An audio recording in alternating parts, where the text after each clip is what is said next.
아시는지 전래 경락이라는 거, 우리 침은 동양의학은 전래 경락을 사용해서 그 질병을 치료하고 있거든요. 그것에 대해서 좀 알려주었으면 좋겠는지.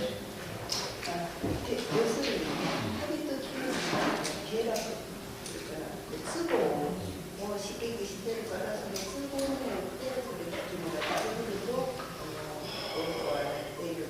내가 사실 쓰고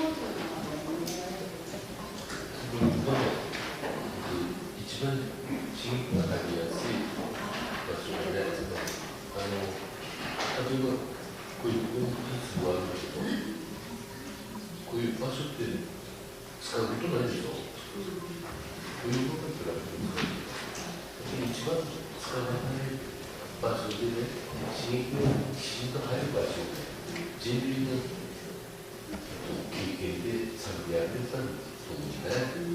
だから3000年とかの歴史で一番いい場所をさらになることが必要だと思いますね。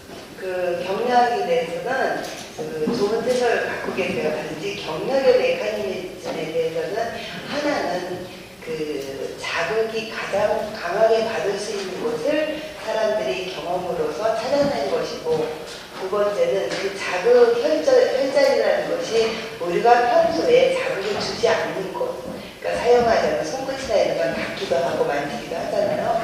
그렇지 않은 곳을 찾아낸 것이 아닌가 그렇게 생각하기 때문에 경락을 이용하는 것도 좋은 방법이라고 생각합니다. 대답이 되셨어요? 지금 되겠어 죄송합니다. 그러면 우리 경락엔 각 장부가 배분돼 있어요. 장부가 배분돼 있거든요.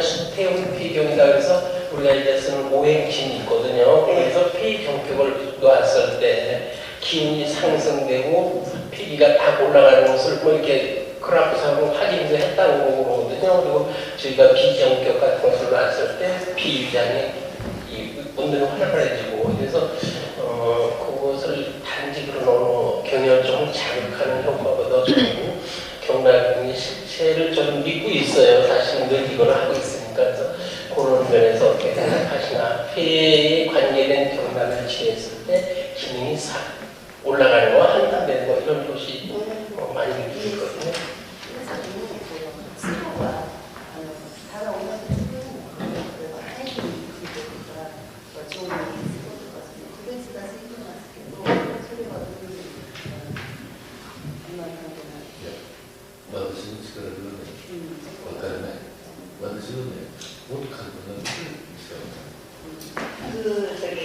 그 경혈점에 대해서 거기까지는 그 교수님이 설명할 범위를 좀 넘으신 것 같다고, 그거는 그쪽 연구하시는 분에 대해서 신뢰될 수도 있고 하니까 그런 점에서는 직접 연구해 주세요.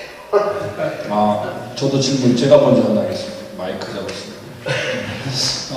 우리 이제 아부 교수님이 말씀하시는 게 체온을 높이라는 말씀을 많이 하지 않습니까? 근데 사실 우리나라의 온도랑 필리핀이나 그 아래쪽에 사는 사람들은 사실 그대로 체온이 높지 않습니까? 그러면 그 사람들이 아부 교수님의 이론대로 하면 장수하고 암도 안 걸리고 많이 해야 되는데 평균 수명이 우리보다 훨씬 밑이 빨리 좋습니다. 물론 뭐 환경이나 경제 지표 뭐 이런 것도 많이 관여하겠지만, 그런 면에서 우리 온도, 체온이 올라가는 이 환경에 의해서 올라가는 것과 지금 여기 우리의 있는 것과의 차이점은 어떤 것으로 우리가 생각을 해야 되는지.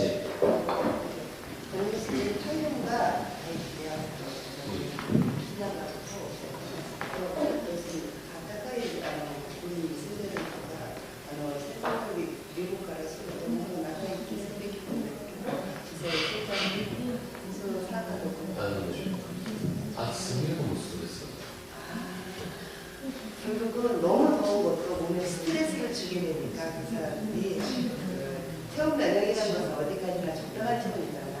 너무 더운 것이 계속 되는 것은 오히려 스트레스가 된다. 안 들리세요? 아니 그렇다면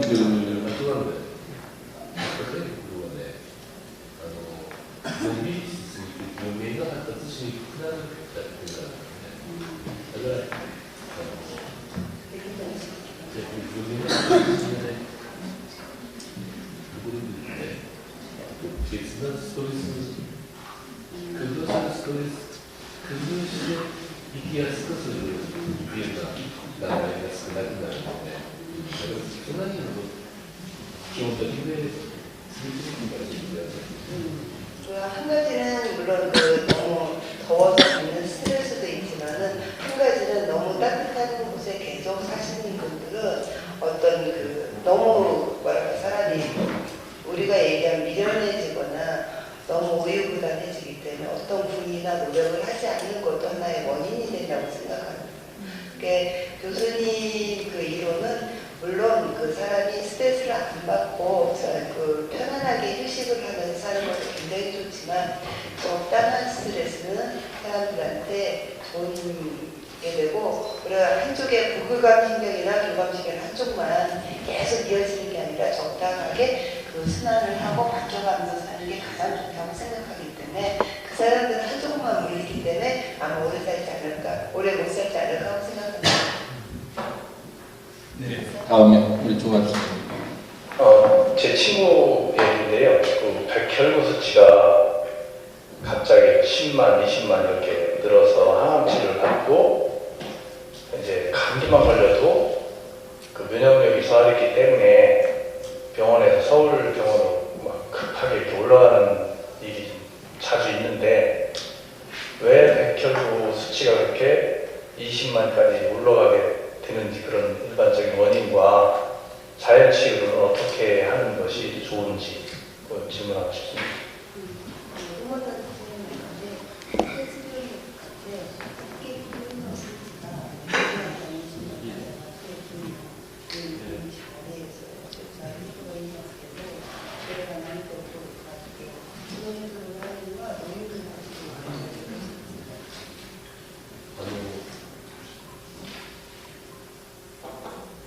慢性の骨髄性白血病で、大人に多くて、大抵重力の負荷で発症していますね。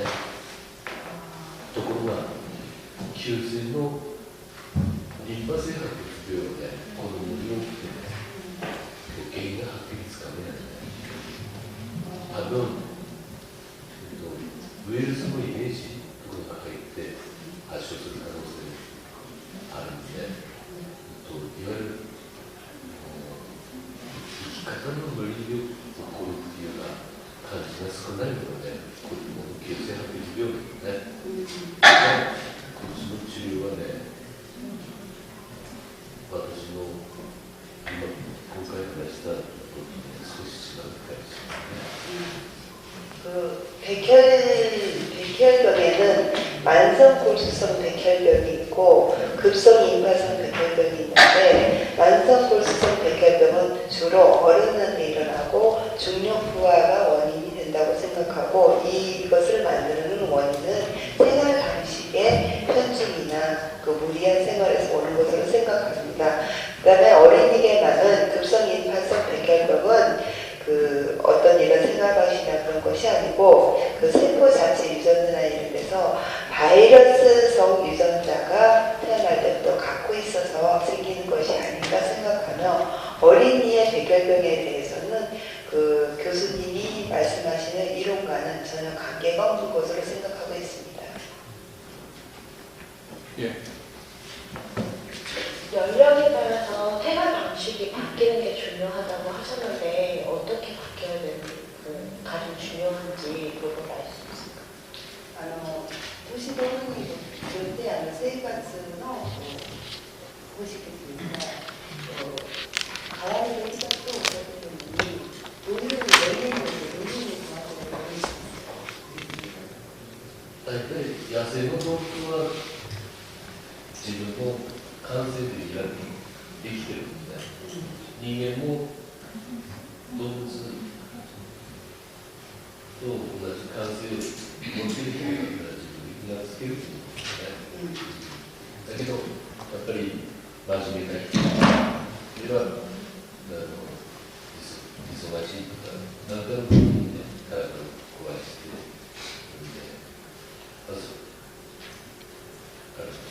一つ一つは自分の自己責任で頑張ったり会社やったりする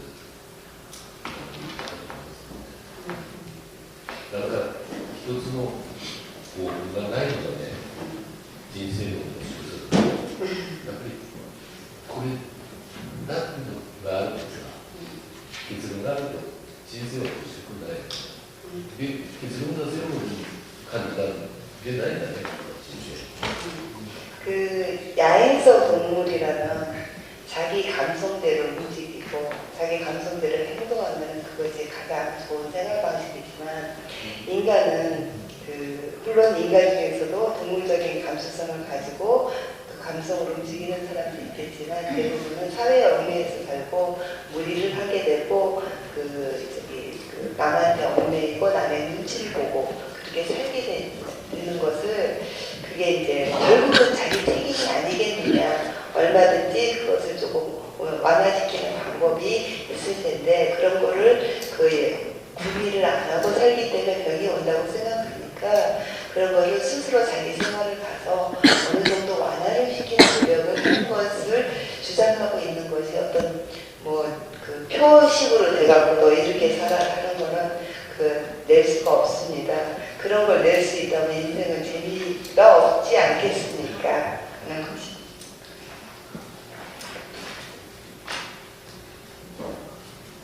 다음 질문도 주시면 제가 너무 질문드려서 참 죄송한데요. 제가 여성들한테 필요한 질문을 하나 드릴게요. 꼭 이런 한의학적 표현을 허증이니 실증이니 그런 표현을 들이지 않더라도 아고 교수님께서 체온을 1도 높이면 면역력은 4, 5배 높아진다. 여기에 전적으로 공감하는데요. 아고 교수님이 말씀하시는 체온을 1도 높인다는 의미는 결국 우리 몸의 피부의 온도가 아니라 우리 동양의학에서 말하는 흉강, 복강 안에 있는 오장 6부의 온도를 1도를 높이라는 의미인데 그런데 예를 들면 여성들 같은 경우에 폐경기가 되면은 자궁이라든지 소장, 대장은 찬데 얼굴은 막 화끈화끈 올라와서 도저히 체온을 1도를 높일 수 있는 여건이 안 됐을 경우에 어떤 방법으로 자궁이라든지 특히 부신이라든지 콩팥이라든지 그런 오장 6배 온도를 어떻게 올릴 수 있는지.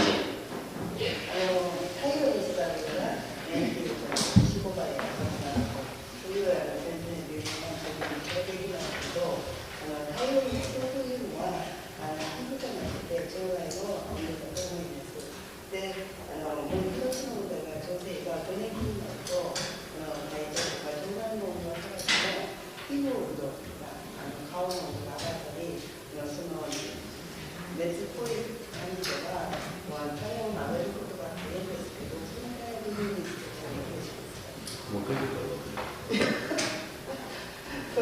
그거는 좀 잘 모르겠다고 그러시더라고요. 그러니까 연구를 직접 안 하신 거는 대답을 굉장히 해주셔야 이해를 해주세요. 왜냐하면 지금 박사님이 하시는 거는 당연히 학계에 중요한 얘기가 되기 때문에 본인이 직접 얘기를 이렇게 연구하신 거 아니면 자신 있게 얘기를 안 하시는 걸 좀 이해를 해주세요. 그 연구에서 좀 알려주시기 바랍니다. 너무 쓰시면 돼요. 네. 교수님 이론에 보면 에너지 생산이라고 자율신경계가 정상적으로 작동한다면 교수님이 생각하시는 인간의 수명은 개인적으로 몇 세로 예측하고 계십니까? 에너지 생산계도 미리즈 신기가 세존 사도 줄이 알아서 많은 건강을 하고 이끌면서 무능력을 이끌지고 된 머리를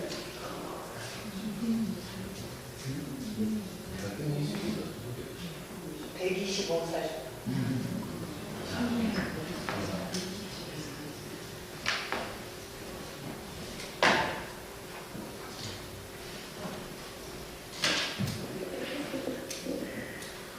네, 하나 여쭙겠습니다. 아까 그 강의 내용 중에 제가 이제 그 교감신경에 의해서 과립고 증가로 인해서 주로 최후의 점막에서 이제 과잉구가 활성산소를 내뿜으면서 그 조직이 파괴된다고 이렇게 들었었는데 아까 강의 중에 우리 내위가 그 교감신경 긴장으로 인해서 그 포용 감각에 공격을 받는다고 했었거든요. 아까 강의 내용 중입니다. 뭐가? 우리 내위가 내가 포용 감각을 공격이 일어나서 그 문제가 생긴다고 아까 말씀하시더라고요. 근데 그 부분은 제가 오늘 처음 듣는 내용이라서 그건 어떻게 해서 그렇게 되는 건지.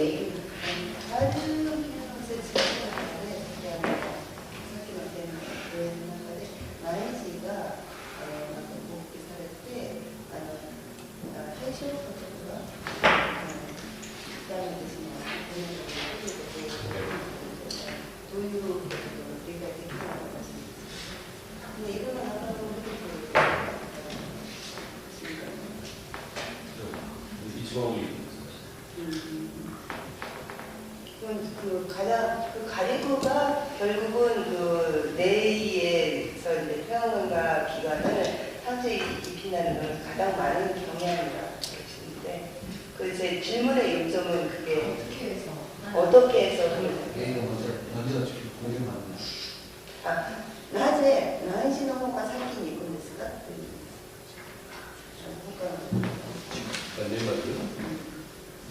그건 점막세포기 때문에 점막세 그러니까 가리구가 제일 그 공격을 당하기 쉬운 게 모든 점막세포예요.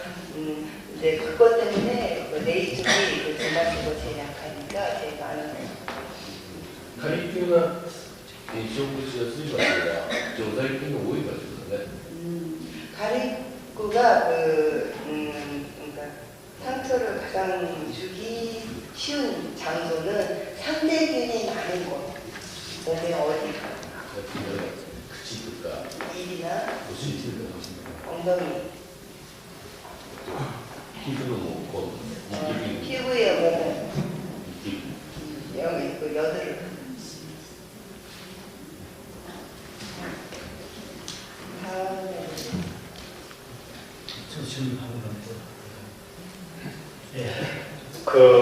아까 강의 중에 아까 제가 엉뚱한 질문을 드려가지고 대답을 저한테 그냥 직접 공부하라고 그렇게 말씀하셔서 죄송합니다.